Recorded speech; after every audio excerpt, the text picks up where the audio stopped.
are we doing today? Oh my goodness. I am so excited because Mama said there'll be days like this. Mama said, oh, I like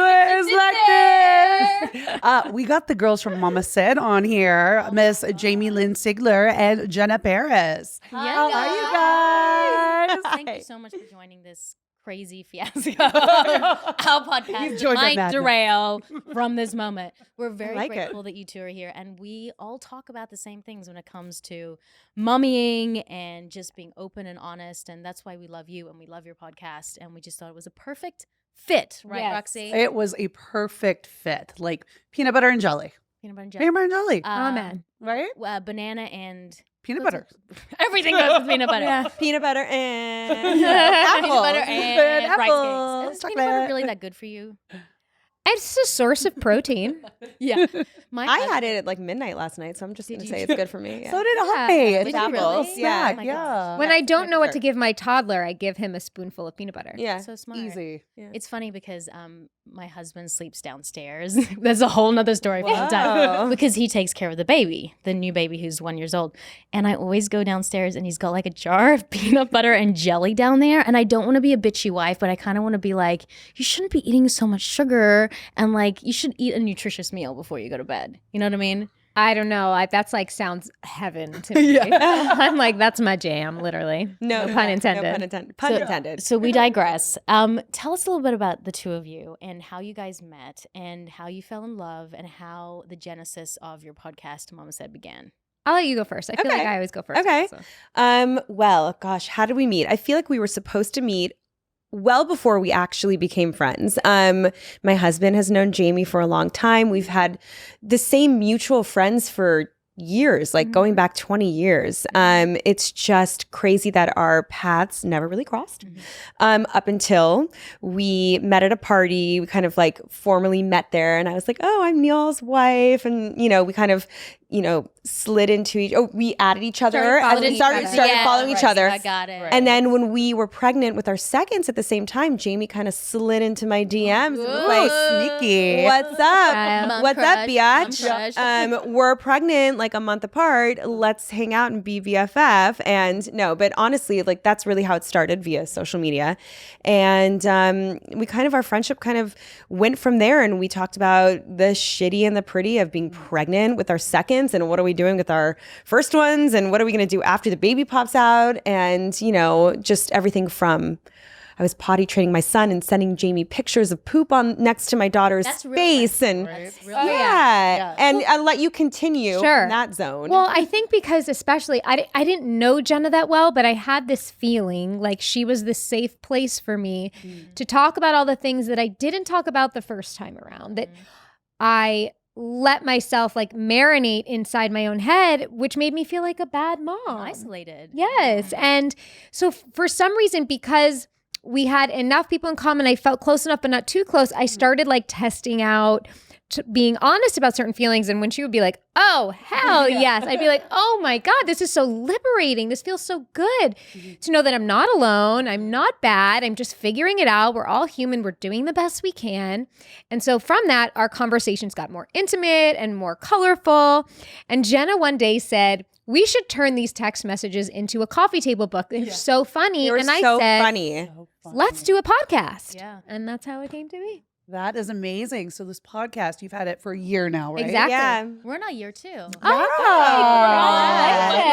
And the baby's a year. I feel like we're all out of the haze, right? Oh my God. The podcast haze, the baby haze. We're in our honeymoon phase, Yeah, we still like each other. we do. We do. So what has been like the most challenging part of putting the podcast together, launching it, and keeping it going?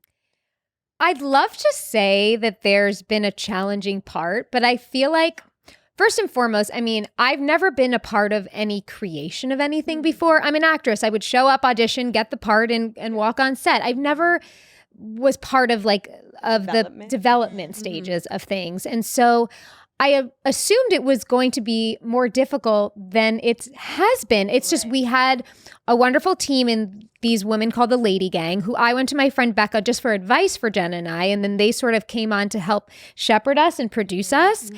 And then really, we're talking about what we are living, what we know, and we just started in the beginning just calling our friends to be guests. Right. So the conversation was flowing.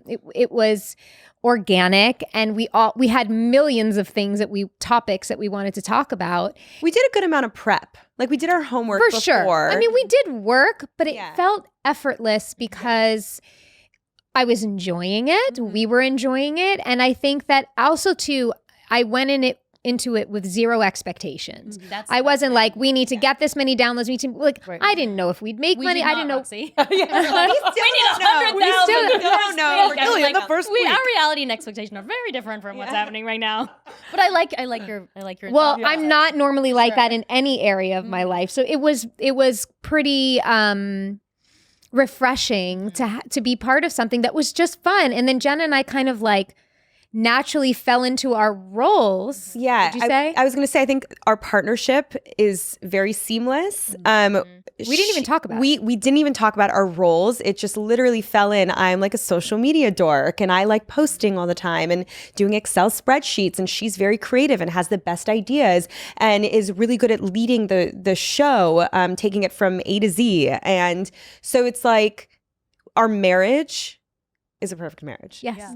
So no prenup necessary. no prenup. No. No one knows though how much, like, I feel like, since Roxy and I started this podcast, everyone's like, I want to do a podcast because it's kind of like the buzzword right now. Yeah. And the buzz thing to do. But no one realizes that everything that's worth having takes work and is an effort. Yeah. Like last night it's a holiday weekend. I'm sitting at a hotel, like editing the podcast. Like it takes time for something to grow and be good. And people don't, They want it, but they don't want to do the work to have what they ultimately want to have. Does that make sense? Yeah. So it can be the podcast world is a difficult one that I think a lot are treading down the same road. Yeah. But I think what makes a podcast successful is just your own personal experience and honesty and your own rawness in whatever that is. I think that's what makes it really special. Oh, so you guys have a section called Shitty Moments? Shitty mommy. Shitty mommy, which I feel like I am every day. Exactly. That's why it's there. All day. Can you share some shitty moments this week? Shitty Wow. mommy We're this like week. turning the tables. Shitty mommy this week. So my 2-year-old is obsessed with housework. Great. When I say obsessed, though, it's all day I hear is, mommy vacuum, or do the dishes. And it's starting to make where I have to white knuckle things like, Oh my God. and it took yesterday morning to get out of the house, a literal no more cleaning, picking him up and just tantrum in my arms. And I felt terrible because it's that will never be me. It's not my child. I just felt bad because there probably was a gentler way for me to, instead of just picking him up and marching away. But I feel like I've tried them all. Meanwhile, if this was Cutter saying, I want to do the dishes, you'd be like, I love you. Yeah. Whatever. Of course. All day long. Of course. Tama, do you have a shitty moment? Oh, where do we begin? Do we have enough time? My biggest thing that I have to be really careful, I tell my husband we can't swear, right? I'm just like, my child is 6 years old. She's impressionable right now. We have to be really careful about swearing. And so we're really good about that. But for some reason, when I'm in the car, everything goes out the window. I'm like, you piece of fucking shit! And my daughter's eyes bing out. And she's like, what did you just say? And I'm like, nothing. Mommy didn't say anything. And then they cut me off again. And I'm like, you're an asshole. What the fuck is wrong with you? She's like, mommy. And it just keeps going. My road You rage can't help that it. I really need to go to therapy for. You have verbal diarrhea. Yeah, and it just comes out. Yeah. And she's like, I do too. I say the most obscene things Road in rage that can car. bring out Yeah. the It's like all bets are and worst. off. And I would Yeah. never say that in an elevator. Like I wouldn't like have someone in the elevator and be like, "You piece of fucking shit." Like I would never do that. Of course, you know you're what I sitting mean? in your Yeah. car. They can't get to you. I'm like putting the fingers up. And my daughter's like, "Oh my God." So like that's something I need to work on for sure. Oh, you're not That's just like a normal mommy, not a shitty mommy. Yes. I don't know. Oh my God, that's so How about funny. you, Roxy? So what I did last night, we were talking about the peanut butter. Yeah. So that was actually like the end of my daughter's peanut butter for like her food today for school. Okay. So what I did was I shamelessly ate it all. And then this morning she was like all excited. She's like, "Mommy, do I get a peanut butter and jelly sandwich in the lunchbox today?" I'm like, "No, Daddy ate all of your peanut butter last night." I blame Daddy. I blame him for everything. I blame him for everything. Just the look But on her does it ever face. get back to your husband? Oh yeah, I tell him. I was Okay, like, yeah. "Yeah, I totally fucking blamed you again for the, you know, you eat everything." She thinks he eats like everything in the house. Oh my God, that Leaves is nothing so for her. So you could just see funny. the look of like disappointment and sadness in her eyes. I'm like, "Yeah, it's Daddy's fault. That is Blame it on the dads." I always say to my husband, like, don't give her sweets. Like you need to understand that sweets are just so bad for her body. Like it's red soldiers, not green soldiers. That's what we call it in Yeah. the house. And then like at the end of the day, I'm like, I'm just over it. Just give her the lollipop. Like Yeah. I'm Yeah. done. Yeah, And you so would- I Yeah. do what I told my husband not to do all the Yeah, time. of course. But I Right. feel like we tell them not to do it because we feel like it'll get out of hand when they Right. do it. We have control. over Right. it, That's what we think, That's a great right? way to put Yes, it. that is totally. But then That's at least Neil how I will make be myself like, feel better. Yeah, Yeah. Neil's like, "You hypocrite." I'm like, "Well, I'm allowed to." Yeah. I'm allowed to exactly. do that. because I know limits and you don't, right? With television, I feel like Mhm. if she watches a movie, she might watch 3 if it's under his care. Yeah. Right. Like, you know what I mean? Like, it just keep going from Shrek to Yeah. like, you know, Ferdinand. It'll Yeah. just keep going. Right. Whereas like when I watch a movie with her, like we're done. Yeah. After we Right. watch the film. Yeah. Yeah, it's time to do other things. So going back to the podcast, do you guys have a favorite guest and then like, but also maybe a not so favorite Other than guest? Oh. Yes. I honestly don't have a not so favorite guest. I don't have a not so favorite Yeah, either. they've all been amazing. I feel like the only sometimes we've had people show up like very, very late we because get of that. life, and then we only have a little bit to talk to, and then they might be upset that and we have to like conjoin an episode or something. And if somebody's like, you know, disappointed because we didn't, but it's not our fault. Right. Right. That just can be more frustrating. But Yeah. everyone, Yeah. once you get them sitting down and talking. Yeah, like, exactly. No, it's all been interesting, whether it's like a 20-minute episode or like an hour and a half. But one of my favorites, and I feel like you're going to say the same, is Bob Saget. Oh. Really? Just because it was so different and it wasn't a mommy, you know, and I crave those like men to come in because like I want to hear like what they have to say, you know? Yeah. My favorite is when we had our husbands on. Well, yes, that We're gonna was do so that. good. Do this, That was so yes. good. Oh, you Was guys it have to so do it. good? It was It's group so therapy. good. It Yeah. was so fun. And it was like, we said, it's like, this is your rebuttal. It's your opportunity to Right. like come back of all the shit we've Yeah. talked about you. But also just like to have them in on the conversation because they are half of this parenting deal. And we're very fortunate that we have the hands-on dads that we have. But it's also, I don't know. I think it's always really nice for your partner to like step into your workplace and also to see you in your power. Like Yeah. I loved having the two of them across the table watching what Jenna and I yes. do. Yes. Because I think it's sexy. I think it's cool. Like I tell my husband all the time, I was like, can I come to your office? He's like, why? I was like, I just want to see you in your thing. It's like hot. you're in your thing. It's hot It and is. sexy. I actually got into a fight with my husband. I mean, every single day. No, but he pissed me off. He told me we were talking. Obviously it was like the battle of like who works harder type of thing. And he was like, "You're a full-time mom, and your podcast is not full-time." And I was like, that's so weird because like I am a full-time mom, but like I feel like my full-time podcast job. is Right. full-time. Right. And whether or not I'm in a studio every day, like I am on my email 24/7, figuring out stuff, dealing with stuff. I was like, so how could you say that to me? That makes me feel like whatever I do is not as important as your job. And he's like, well, it's not. Like, yeah. And it was, I would have pissed. That's something you guys for sure need to work. Yeah, well, he wrote, I didn't talk to him. There are very few things that I won't let roll off my shoulder. And that was one of them because it just fucking pissed me off. Yeah. And I feel like our podcast is a full-time job. And like, and I'm a full-time mom. Why do we negate the fact that full-time momming is not a job? Like, that's what I don't understand. Right. I have a full-time career and I'm a mom, so I feel like it's both. I'm not a full-time mom. But I couldn't be a full-time mom because I find it harder work than actually going to set and being an actress. So for me, momming is harder than acting. And he knows that. He was just saying, basically, he goes, your first priority is being a full-time mom. Your second one is the podcast. So imagine. And so what you should say is, imagine with my first priority and my first full-time mom job, how hard it is to squeeze in my other job while doing that job. Yeah. He apologized, but it was, I was not okay with that. It's not okay. Well, you know, look, I also think that men don't have the wonderful privilege of the full spectrum of emotions and perspective that women are given just biologically and by life's right. They just don't have access to that. And so they need to be taught, and it's hard. Yeah. It's hard to teach them that. They also don't search for community. I think women, very well said. Women don't do it alone, or when they try to do it alone, they feel very isolated and alone. And if they don't have a network of women around them, then I think that's what postpartum depression really is like loneliness. But men don't ask for help. They keep it inside, and then what they do is they shut down. And because of that, they feel really isolated and alone, but they don't know how to reach out. I think women are more able to ask for help.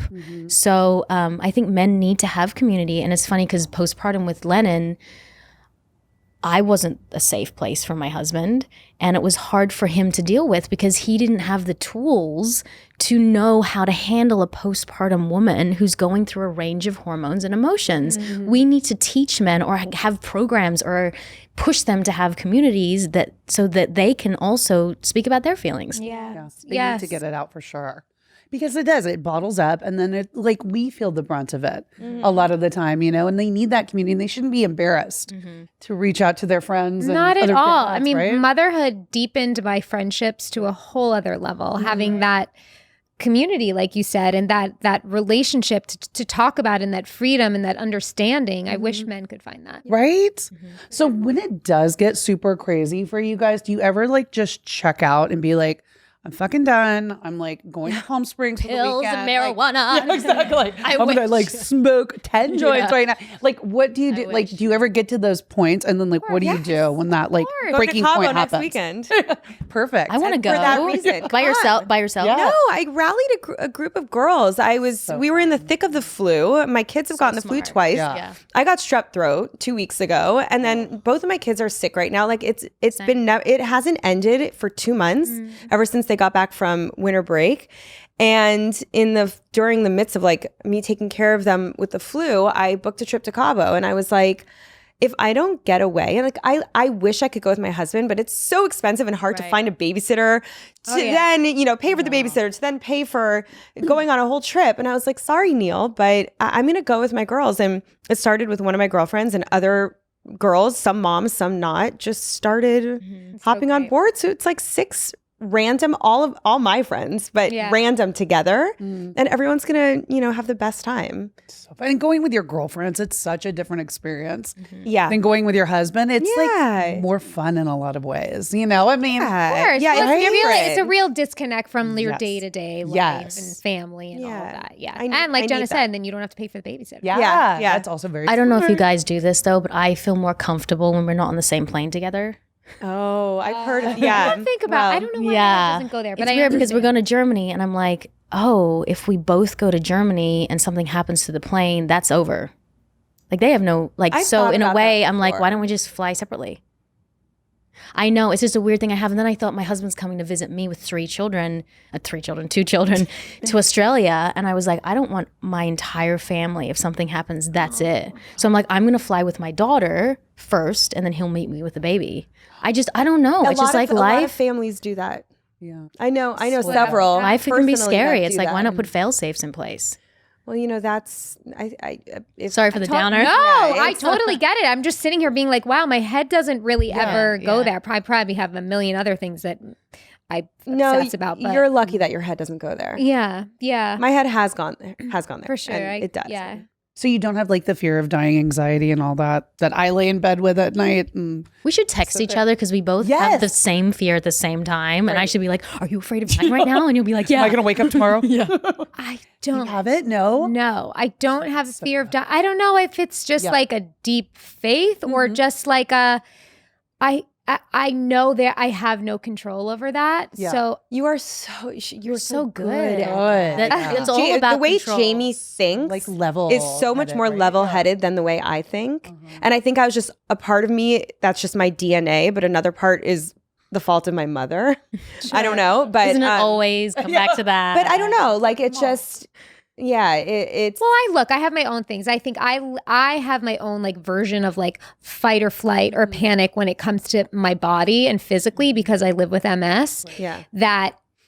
And living with it for 18 years has brought me to a place of some kind of surrender. Mm-hmm. And so with that, there is a surrender to everything in my life because I release the control what I can and enjoy what I can. And so for me, if I layered it with worrying about other things that may or may not happen, it would completely spoil my life with what I have to deal with already. Do you know what I mean? It's almost too much. Yeah. Too much. Because people don't know a lot about MS. What does a typical day look like? And is every day different? Well, let me say first and foremost that my story of MS is not particularly representative of everyone's story with MS. And I say that because I've actually been kind of, well, when I first came out about MS, and I will, answer your question, is that like the amount of support in the community was amazing, and to feel like you're representing people that suffer in silence and they feel like, oh, I see somebody in the public eye that's like me. But when I speak about how I deal with it and that I choose not to be beaten down by it every day and I push myself every day, I've angered a lot of people and I've let myself feel bad about it, but I can't anymore because the truth of the matter is this is my story. And it's not that you're not having any bad days. No, and I have compassion for, trust me, I am grateful that I have a choice whether to get up or not. I know that there are people that don't, but I have to stand up for myself in that like the way I choose to live my life and the way I choose to put out there how I live with it, I don't need to apologize for. No. So that's what I'm going to say first and foremost. But a normal day for me, I have been stable for 9 years, which has been wonderful. I have fought the disease as hard as I could. And then it came to this point after I had my first son where I felt like this actually has done more damage emotionally than physically. Which led me down a lot of other paths of healing, meaning healing my mind, body, spirit, all of it all. And so I'm in a place of being grateful for my MS because it has made me the person I am today, who I like very much. Physically, it's completely just my lower body. I have nothing wrong cognitively, fatigue-wise, which obviously I'm very lucky as a mother to not have to worry about that. My hands, my arms, I can throw my kids over my shoulder, change diapers with one hand, like I can do it all. I can't run. That's a hard one. Just in general, just because like A, that feeling of freedom, but B, also the security to protect my children. So I have to be very conscious of when I'm alone with them. And I take pride in the fact that I do a lot alone with them still. Like if I take them to a park, it's got to be a gated one. Right. If we're going to an amusement park, like I'll get a rascal so that I don't slow the family down the whole day. And the kids take turns sitting on my lap and they love it, or I take a stroller everywhere with me because for longer periods of time, it gets harder for me to walk. So I have the balance of the stroller. It's like my own little walker. You become very crafty. You become ways to figure it out. And also too, more than anything, I've realized as a mom, I can do it all. It's more work. And it's not so much that, look, I think that there is some people that assume that I can't do a job, which is frustrating, but again, out of my control. I know I can emote and tell the truth and tell a story, and that's really what you would be hiring me for. And I've worked with amazing directors that are willing to work around it because I'm not disabled enough that you have to write it in, but there's still a little bit of a limp every once in a while here and there where you got to work around it. And I've started to come to this place where I would go into every job feeling like a burden. Like, I'm sorry that you have to deal with this.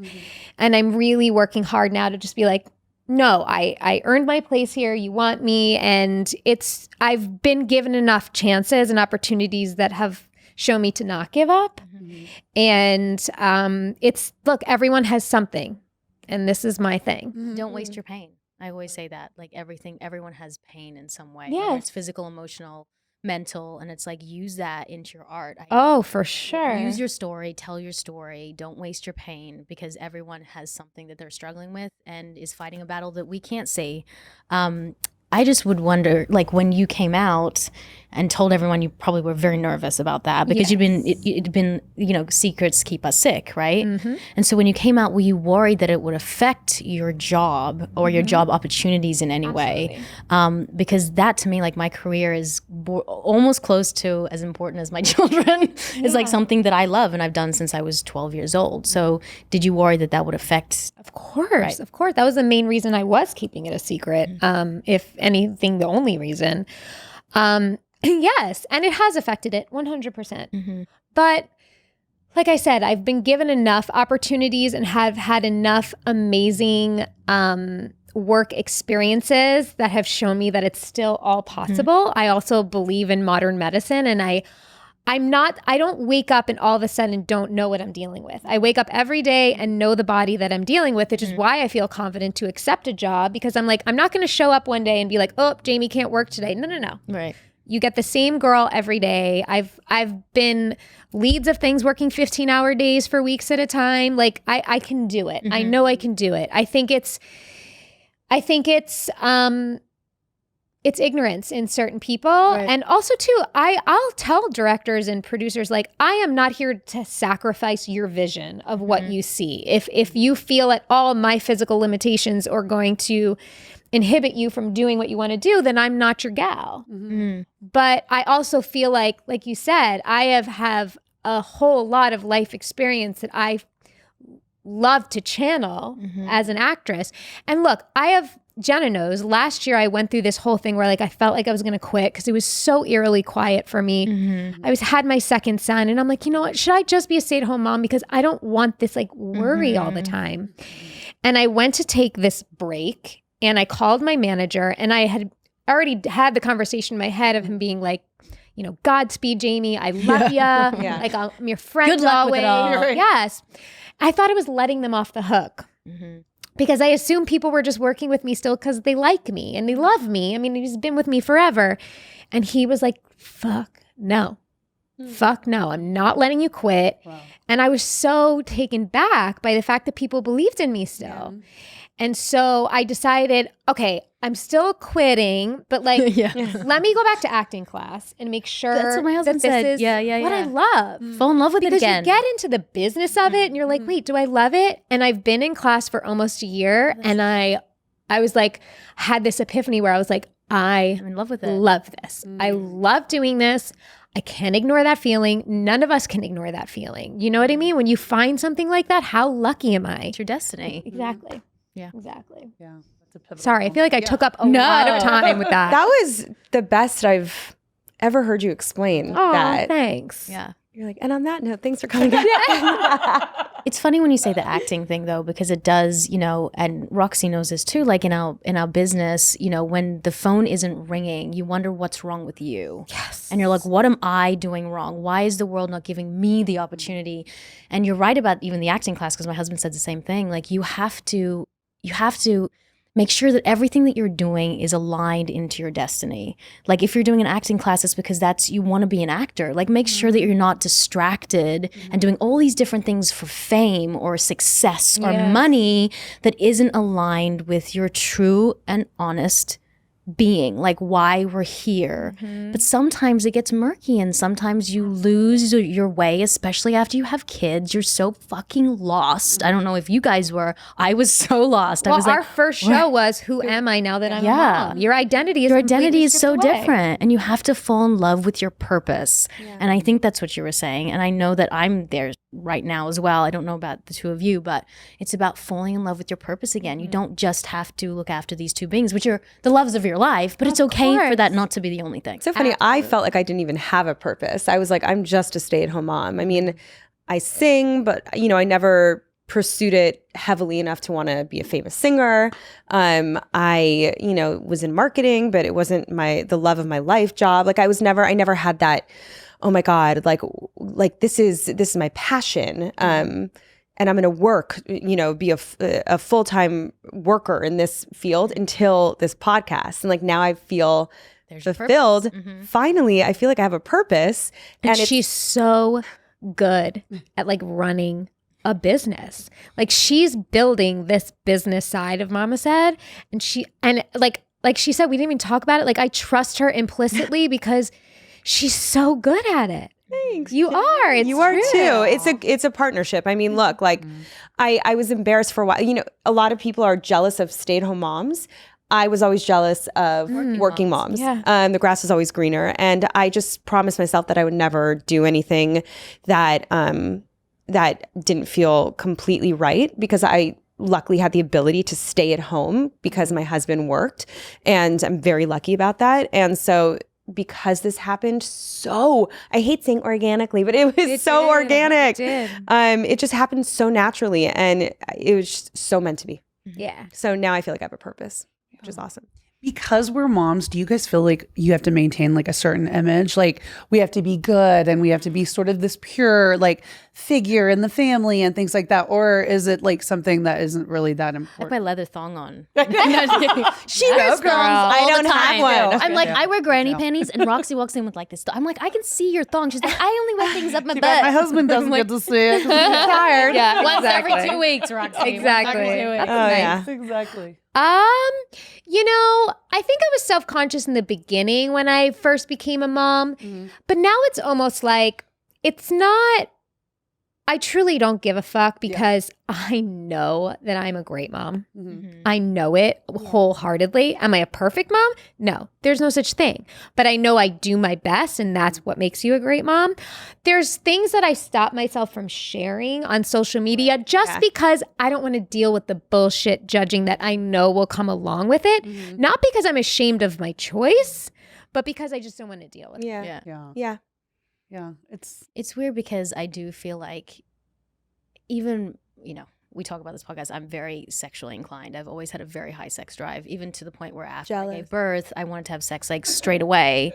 And my husband was like, no, we shouldn't. Like, yeah, I mean, not every day, but I could probably have. How long have you guys been together? 13 years. Wow. I mean, you could have sex every day. My husband doesn't want it as much as me because I'm always available. Like, you know what I mean? Like he's not like, oh, I'm so excited to have sex with you because I haven't had it in so long. I can't. He's always like, he like, stop. I know. I'm like, So we have sex like, well, I would like to have sex every probably second day, right? And we probably have sex twice a week, which I still think is very low. Amazing.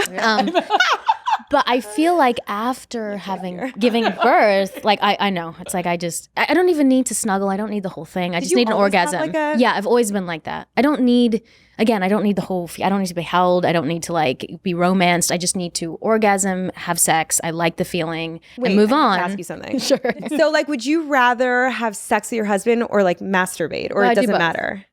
So I probably masturbate twice a week. This is probably going to be cut out of this. And we have sex like once. We have sex once to twice a week. So about 4 times. I orgasm about 4 times a week. I know, right? She's on it. I mean, I could probably do it once a day. I'd probably be like, not as excited by it because like every day you're just like, and you need a buildup of like the blood flow. I also exercise and eat really well. I think that has something to do with it. Exercise more to get my sex drive up.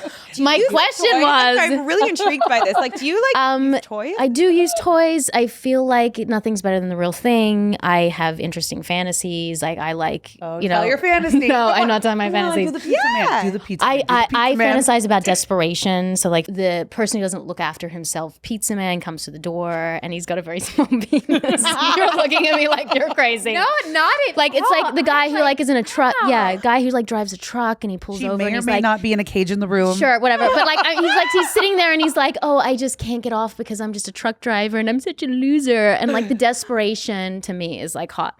What was my question? I go back to my question. Yes, after having a kid, I feel like my husband put me more in a box of like, okay, my husband's very normal when it comes to sex. He just likes me. Like he's not into anything weird or whatever. So that probably works because we would get nothing done. But he wants me, I think, to be more of a good girl now. Like it's kind of like, well, don't say that and don't do that because like, we have kids. And I feel like that part of me, it's like, oh, why can't you be a little naughty and dirty and still be a mom? Right. Like why? Oh, why do they both have to absolutely. not, You're still a woman. My husband would like way pay too for much me to be naughty. No, I love Who's that. telling their fantasies? Good for you. right? I Yeah. don't know if I haven't had any. Do you guys have fantasies? Like, do you have It's any? been like, a very long particular- time since Yeah. I've had any. You do. I I know it's- you do. Totally. Yes, you do. She did. Speak it, girl. I kind of get I that know. desperation thing. I know you do. No, like it's more of like a pizza woman. I'm just kidding. Honestly, like I think the woman's body is so beautiful, and I always like picture myself with like these like huge boobs, like my pre.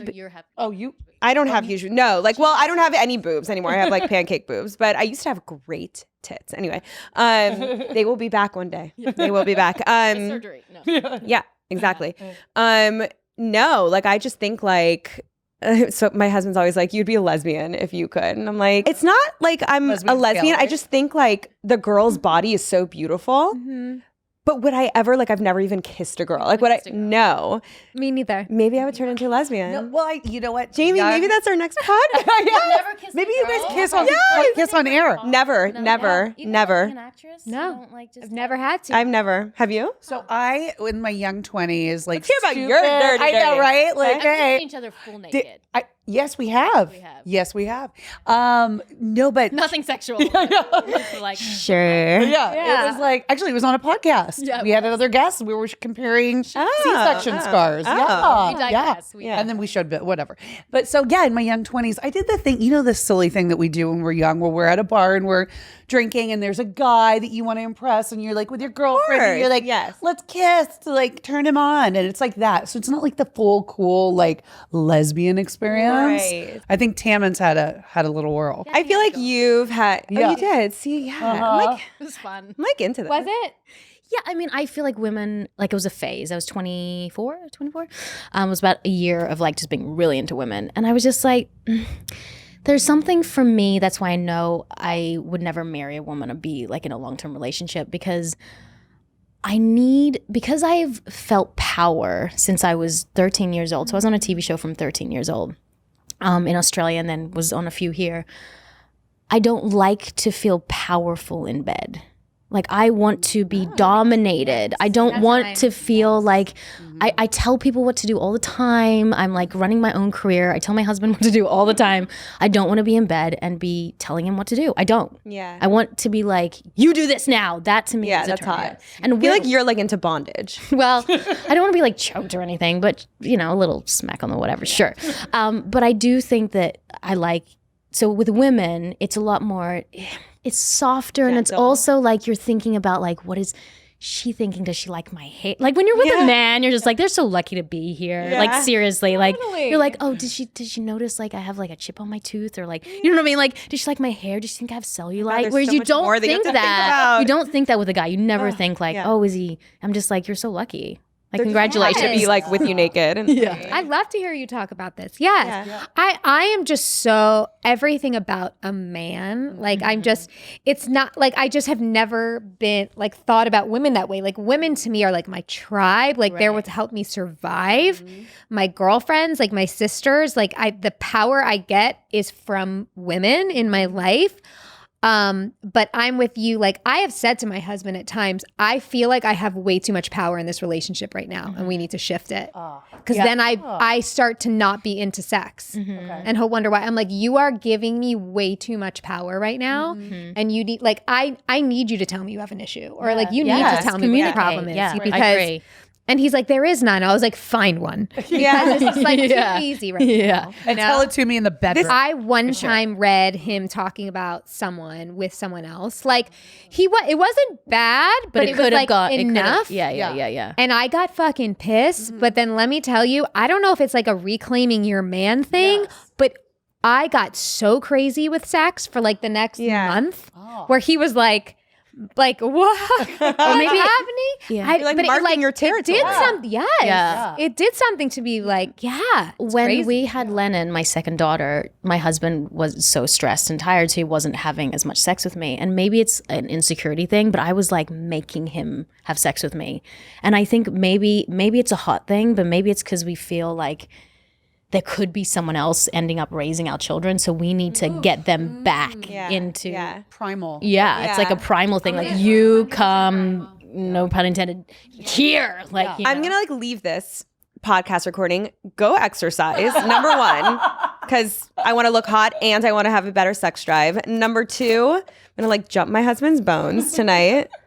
yes, it's her birthday today. Oh, happy birthday! Thanks, birthless You're love. sharing part of it with us. Birthday, Zach. I know. Oh my god, I literally forgot it was my birthday. By the way, I'm not kidding. This is what happens when you're a mom. Yeah. You know, you're like, wait, what day is it? I didn't even sleep last night. I was like, it's my birthday. I don't know why women, because I talk about sex a lot, and I have a lot of people saying like, well, how do you feel that way? I don't know why women don't fight for their sexuality. Like women don't touch themselves as much, and they don't really. I don't know why. Is it? Goop Lab episode? About No, it? no, I You haven't. should. But You'd like it. but I think it was it's so really interesting. These women run businesses and teaching women how to reconnect with themselves and their bodies. Yeah. and pleasure themselves. Yeah. I think, I mean, my mom was always like, sex, close your eyes. And so, and I never want to raise my daughter like that because it's inevitable that everyone's going to have sex. So I'd rather just be like, yes, this is sex. It's normal. So I think a lot of it has to do with like the older generation and like it being so shameful. Like my mom would literally freak the fuck out if she ever was like masturbate. Like she can't even say penis or vagina. It's so funny. Did she listen to your podcast? She doesn't because she doesn't want to hear me talk about that stuff. What about like with the kids? Like you mentioned like about, you know, raising them to have healthy like ideas about sex and things like that. Had they started asking about sex? Like being like, where do I come from? Or where Yes. My 2-year-old has to, he's my shadow and he'll like, if I go pee, he's in there. And the other day he goes, Mama. I go, yes, Jack. He goes, where's your penis? And I was like, well, I'm the only one in this house that done got one. My son asks all the time. He's like, well, how do you make a baby? And I'm like, well, the boy, the male has something in his body that, you know, connects with the woman's body. He goes, still don't get it. What do you mean? And then he like came up, he was like, I think that there's, you know, the tree outside our house. I'm like, yeah. He's like, I think that if you like swing on it and you like swing hard enough, you become pregnant. That's the pregnant tree. I'm like, Oh my God. what? Cute. What? I heard Bo telling Jack the other day, he was because he's obsessed with belly buttons and like he loves to lift my shirt and like find my belly button. And he's like, look, Jack, see, that's where you came out of mommy. And I'm like, okay, that's what you want to go with right now until you want to know further. Sure. Daisy tries to stick tampons up her vagina. He does. Yeah, because I do it in front of her all the time. And, like Milo I do it too. Yeah. Milo the other day was like, are you on your period? Because he thought I was grabbing a tampon. He goes, are you on your period? I go, no, I'm not, Milo. But Daisy, when I'm getting tampons, she'll get one too and undo it and stand like this and go like this. That's Stand like this and go like this. Did your mom ever, because, you know, periods I was so ashamed when I got mine. And because I didn't really ever see my mom bleed.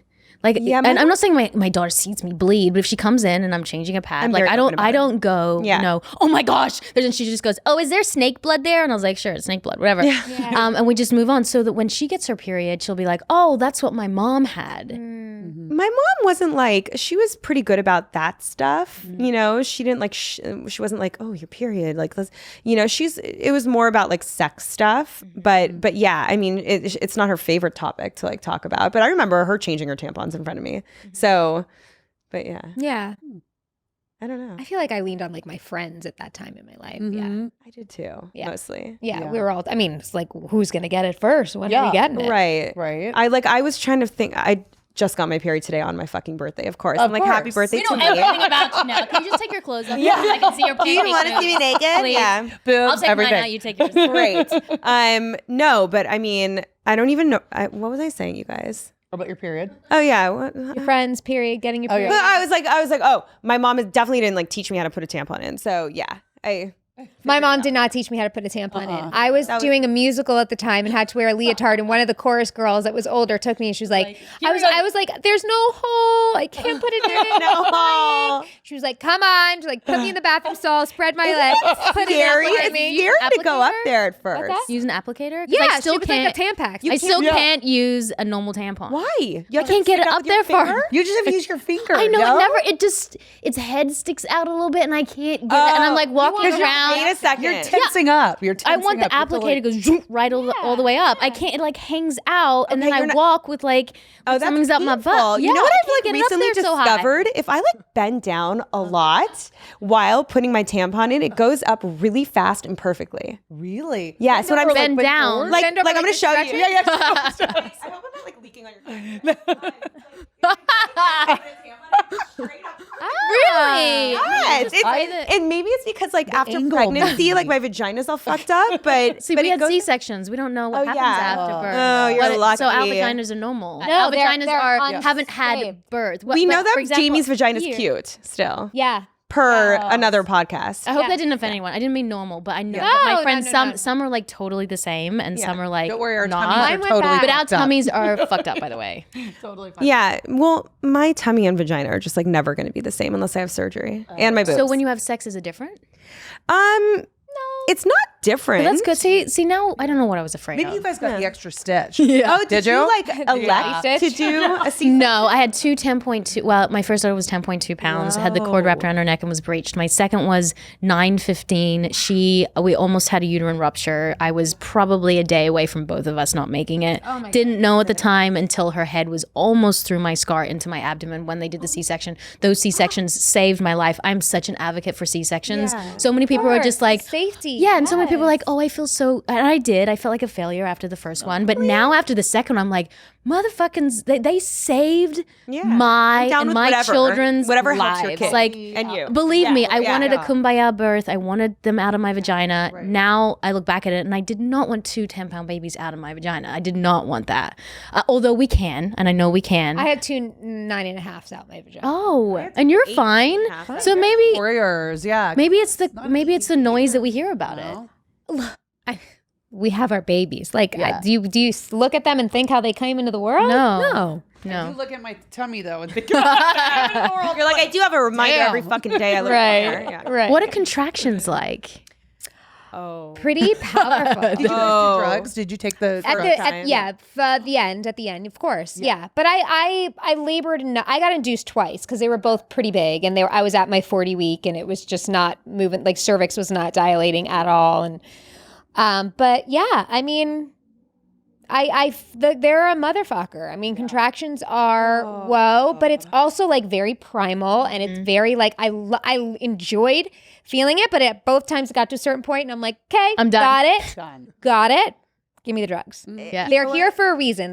They're here yeah. to protect us and make us more comfortable during this whole process. My contractions were so long and bad with Milo, like for 3.5 hours before the anesthesiologist could come give me the epidural. So like I experienced them for like a good 3.5, 4 hours of like every 2 minutes, like lightning bolts through your vagina up to your mouth. Like it feels like you're throwing up every time. With Daisy, she came so fast that as I was getting my epidural, I was in the hospital for 50 minutes. As I was getting my epidural, I was sitting up, my water broke. And they told me when I came in, because I was like 8.5 centimeters, they were like, when your water breaks, it's go time. And I was like, what does that even mean? They broke my water with my first. So as I was they were trying to put my epidural, and they were having a problem with Daisy, my second. And as it was going in, my water broke, and she came out halfway. So I felt everything. And so they ended up taking the epidural out. And so I ended up getting numb about 10 minutes later while they were sewing me a little bit, which was good. Yeah. But I felt the ring of fire and everything. It was like, I felt it enough I remember I had to back it down with my first, because I was like, I don't like how numb I feel. That's C-section. It was. I was like, am I falling off the bed? It was They're a like, no. I was horrible like, I'm falling feeling. off the yeah, bed. It's a horrible falling off the feeling. bed. your legs are like yeah, rolling you off. see your legs, and it's like you don't think they're your legs because you can't feel them. I gotta be. If I have another kid, sorry, I interrupted you. No. I was gonna say, if I have another kid, I wouldn't have medicine because I actually enjoyed it. Yeah, Because the recovery was nothing. It was beautiful. It was amazing for Daisy. I mean, it was just like I could have run a marathon 5 seconds after. So if I C-sec, ever yeah. have another one, which I'm not going to, I wouldn't have medicine. C-sections, I mean, we were out for 2 weeks. You can't walk. You can't even. You can't even sit up. Oh, it's the most. And so with the first one, I got the morphine and my baby started shaking and I started shaking Oh, I and everything hate wore that. off. Oh. So I said, second time, I was like, you can numb me, but I don't want any morphine. Yes, I thought I was a genius. So then all of a sudden, like your legs you can start to feel them again. You can feel them again. And then it feels like your fucking stomach has been sliced open and your intestines have been removed and put back in the wrong position and you have no painkillers. And you would think at that point, I was like, you know what? I should just do the painkillers. But I was like, give me an Advil. So I took Advil, extra strength, and I took no painkillers because I was so worried about giving the drugs to my new baby because I was that breastfeeding, is whatever. so And we're so strong as women, like to be And able you to do that. continued on the Advil? I did Advil the second time. I did no painkillers, and I was like, men could. Are you like, what the So fuck? I was like, give me more of that crap. I was like the whole time in the hospital.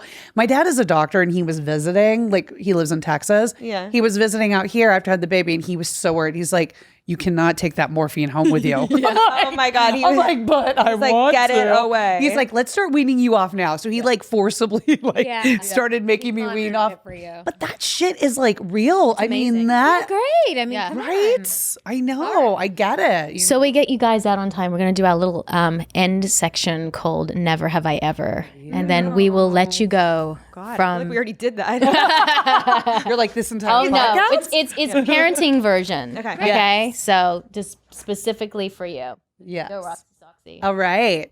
So never have I ever heard the baby cry, but just sat in bed and waited for my husband to deal with it. I have. Yeah. Yes. Of course. Like every day. All the time. Yeah. Yeah. Yeah. Night. Yeah. Yeah. Okay. Never have I ever, and this has happened to me, licked what I thought was chocolate, but was actually poop. No, I've never. Roxy? I haven't licked poop. No. I haven't licked it, but like, well, You I ate a lot of chocolate. Okay, so like, and it goes on me at some point, and I was just like, no, that's not. Oh, okay, yeah. I mean, I've had poop on me, but yeah, You've never tasted. never licked it. Okay, I know the answer to this for you, Tammin, but screamed fucking asshole to a car while driving and had my kids in the car. Yes, yes, Yes, of course. every day. Okay, left a diaper on with poop for longer than I should have. Yes, yes. Okay, never have I ever wished I wasn't a mom. No, I don't. I've never. I've had bad dark moments, Yeah. but never. wished that I No. kids Have you? didn't exist. Roxy and I are a little more honest. I know, I'm just kidding. I've never wished that I would take him back. Right. But sometimes I miss my old life. Yeah. Oh, me Yes. too. Like for sure. I'm like, Yeah, oh, I like that version of me a Yeah. lot better than this version. And of not me. gonna lie, I have wished I wasn't a wife. Yeah. Sometimes I'm like that fucker. Yeah, me too. That is true. That is true. Okay, never have I ever cried in front of the kids about something very emotional and then said something. This is what I did last night. Said it was because your back hurt or something, like because like something on your physical. body physically hurt. Yeah. That's why you were crying. I've made up a story. Yeah, yeah. Never have I ever stayed at the gym without working out, but just to get away from the kids and the husband. That's like me going to the bathroom. I have to say, like I'm for like half or an hour. something. Yeah. Oh yeah. Yeah. Okay, never have I ever let a dummy fall on the floor, suck it, and put it back in their mouth. All the time. Like on the street. Sorry, on the street. On the street. Yeah. Somehow made it sound. I mean, we never did passies, so but I would didn't have. either. I would have picked that shit up from the street and For put it back in sure. their mouth. Yeah. My first, I would sterilize 3 times over. The second, Yeah. I dropped on Hollywood and Vine because all the homeless people who shit on Hollywood and Vine. I was like, this is fine. and put it right back the ground. Put it right back in their mouth. Yeah. Yeah. Ooh, never have I ever lied when the kids asked a question. Always.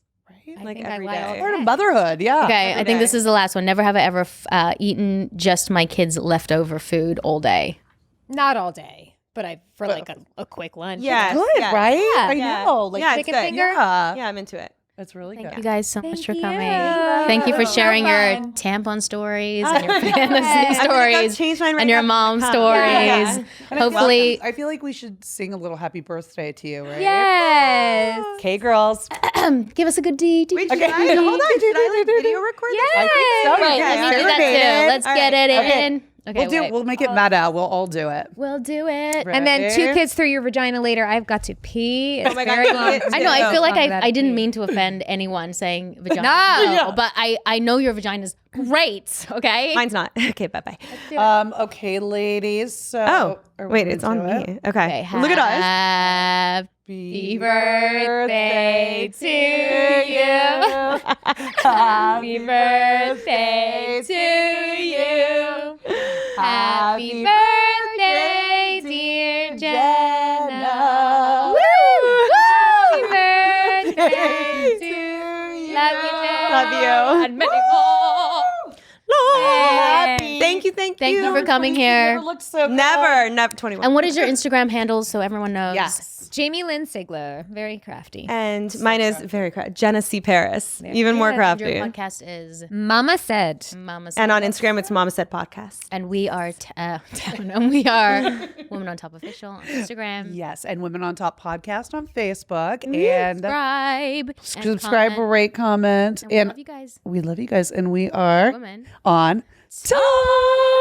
Bye.